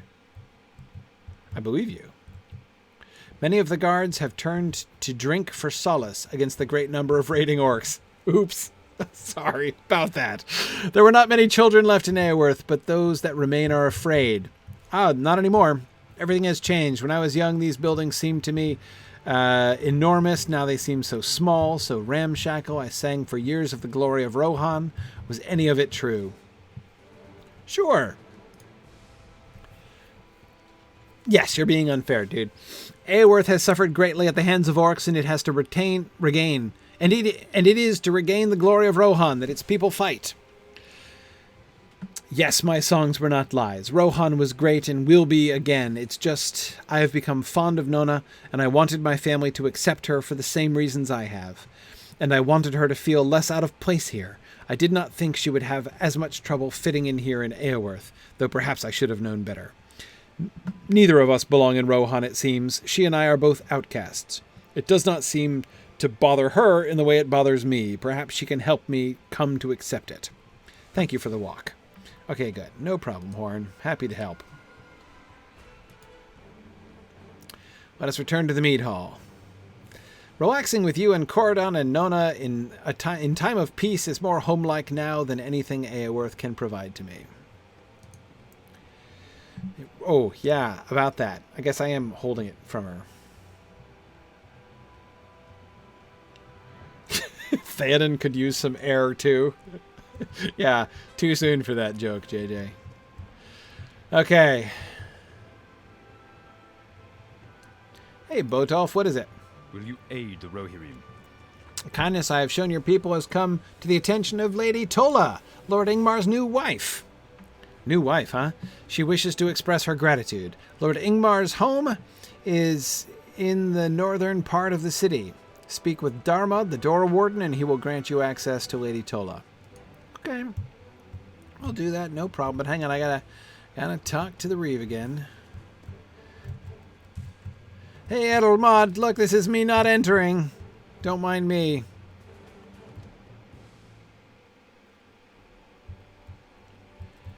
Let's try going around this way. Is this less annoying? Yes, marginally. Excuse me. Sorry. Crowded. Apologies. Hi, Ingbert. I thank you for your discretion. Many a maid has cast herself into the torrent of the Entwash when learning of her unrequited love. I am not yet ready for Ingith to learn of her betrothed's death. Okay, because she's less likely to hurl herself in the river if you keep it from her for a long time? You make no sense, dude. I was blinded earlier. You are not the stripling for which I mistook you. My displeasure with Horn does not extend to you. You are welcome to come and go within the Entwash Vale if you are a friend to her people. Oh, the Vale's people. I'm like, whose people? Nana's people? The Uruks you seek passed north of Eaworth not long ago, and shortly afterward, Eomer, the third marshal of the Rittermark, rode after them. I am expecting him back any day now. Okay. Fine, let's go. Let's see, where's... oh, they're not in here, huh? So Corridon is outside somewhere.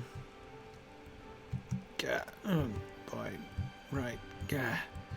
Finding the door. Okay.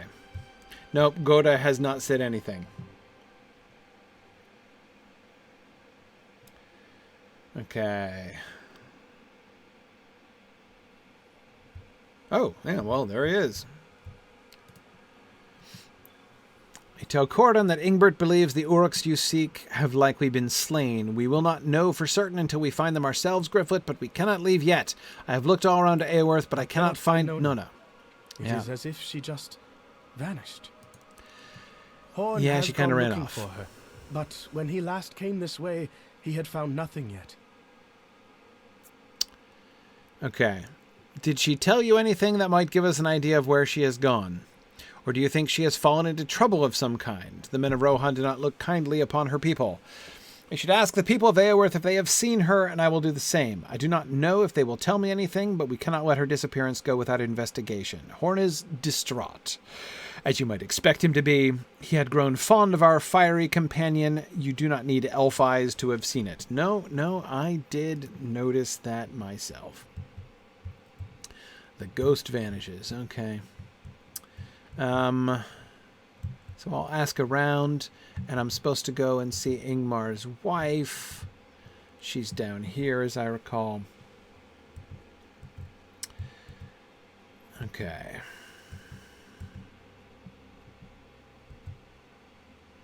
Hey, kids, see your...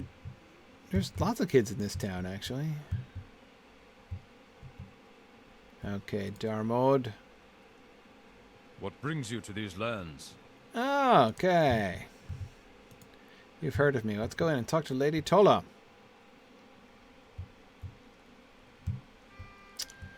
Okay. Here we go. New wife of Ingmar. An honorable victory. Word of your... An honorable victory? What are you talking about? Word of your kindness has come to me, and I desire to thank you. It is not often that strangers offer their aid, nor that they be offered hospitality in return. These days are dire. However, I confess it was not to show gratitude that I summoned you hither. All right, what's on your mind? Every struggle is a step towards greatness. Okay, is that a hobbit voice? Why does she have a hobbit voice? Alas, Gryfflet, you have no doubt learned that we are facing a siege by orcs from the Misty Mountains. Yes, Theoden King has decreed a ban on the hunting of orcs in Rohan. Has he? Man, I can certainly see why Theoden is confused. And of course, I love the confusion, right? We can see places where Grima is, this decree, right? Which is clearly a Grima decree. But of course, people like Ingbert who are punishing people who are, punishing his son for criticizing Grima out of loyalty to Theoden, right? It's a really excellent depiction of the confusion of these times.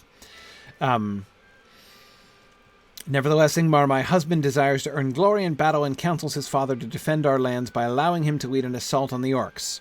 I fear that if he does this thing, he will not return, and I will be left a widow, only newly married. Well... could be worse.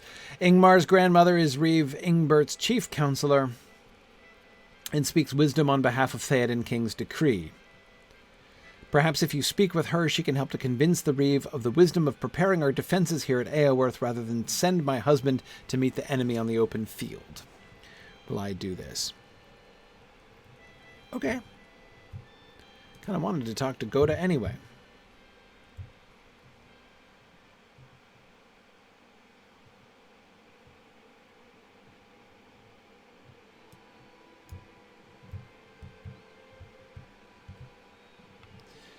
Okay, oh wait, hang on. Is there somebody over here whom I should... oh yeah, Ingith! Ah, the breach ward. Vigilant watch person. Ingith, of course I would come to you to ask. Have you seen Nona? The Dunlendon woman? I have not seen her. When I heard there was a woman from Dunland here, I thought she would frighten me. I always heard tell the people of Dunland were wild and savage, and there is a ferocity about her, but there was something else too. She did not seem afraid of anything. No, that's kind of true, Ingith. But sorry to distract you. Go back to watching the breach. You were doing a really important job there. Okay, I'm going to mount up.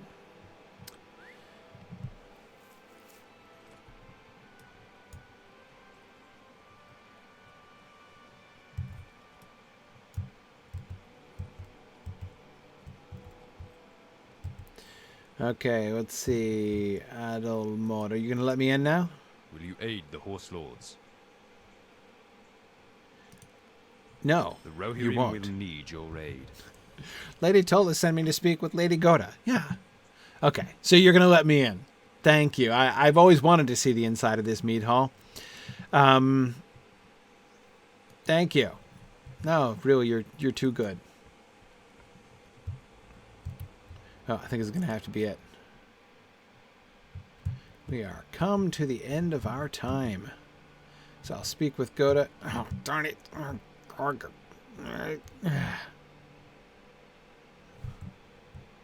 I did just talk to him. I have to talk to him again?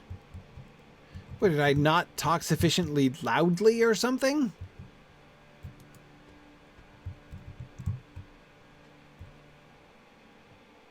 He said he'd let me in, and then I went through the door.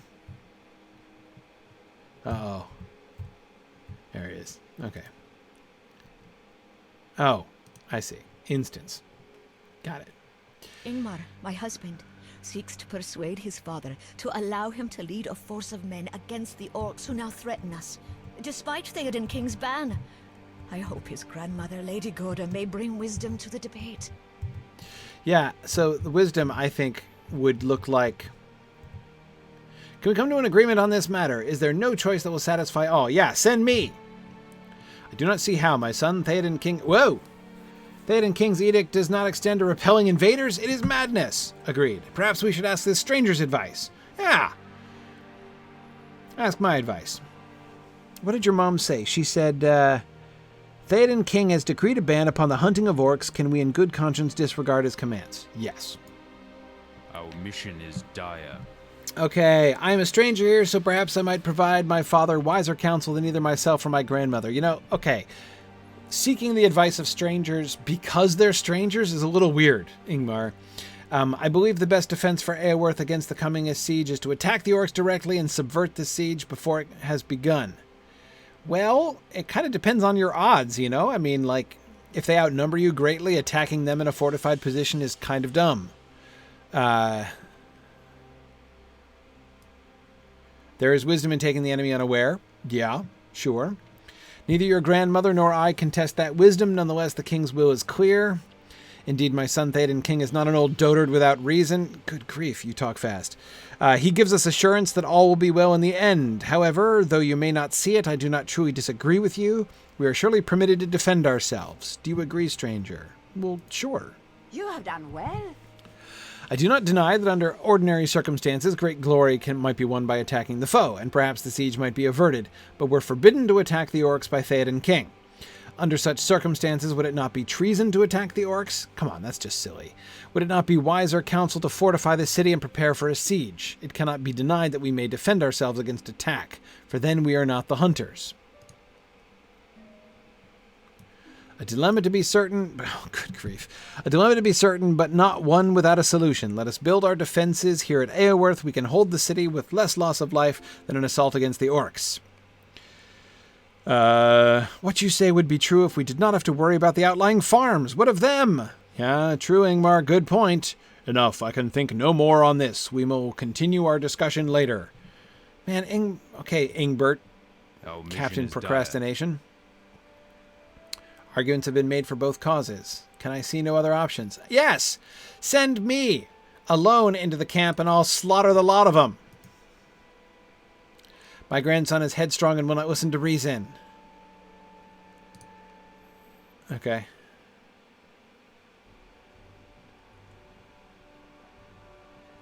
All right. Okay. What do I do now? Talk to Reeve Ingbert? Again? Okay, here we go. Send me, send me. Ooh, ooh. I'll go. Thank you for your help. I'm not one of your people. Help. You've seen how divided my house is. Your own fault, Ingbert. However, I think Ingmar had the right of it when he said to you, a stranger could perhaps give wiser counsel than they, for you are not so close to the situation.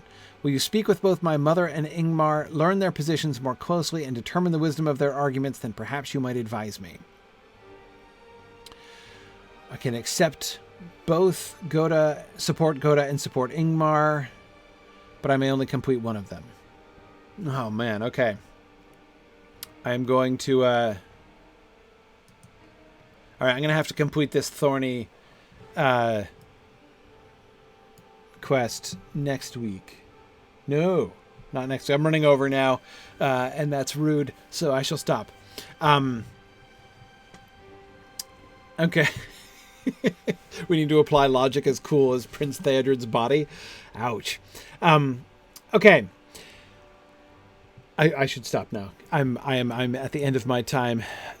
So thank you everybody for joining me. I am not going to be able to be here next week because next week I'm going to be in Houston for TexMoot. Anyone in South Texas who wants to join us, we're going to be in Houston next week for TexMoot, getting together to discuss Tolkien and lots of other fun things on our little one-day conference called TexMoot. You can go to texmoot.org or signumuniversity.org/events and find access to the TexMoot page there as well. So really looking forward to TexMoot. Tolkien Maven, of course, is giving the keynote at TexMoot this year, which is going to be great. So anyway, looking forward to that, but I won't be able to be here. I'll be down in I'll be in Houston already next Friday, but I will be back the week after. So the week after that will be, what will it be? The 14th? Yeah, 14th. So I will see you guys on the Feast of St. Valentine for the next session, when we will try to figure out, and I can try to convince them just to let me attack the orcs instead. Awesome. So thank you, everybody. And I will see you guys in a fortnight. Bye now.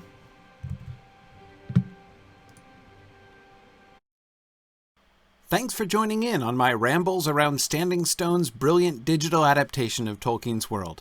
If you enjoy these adventures, please consider supporting this and other entertaining educational programming by donating at signumuniversity.org/fund.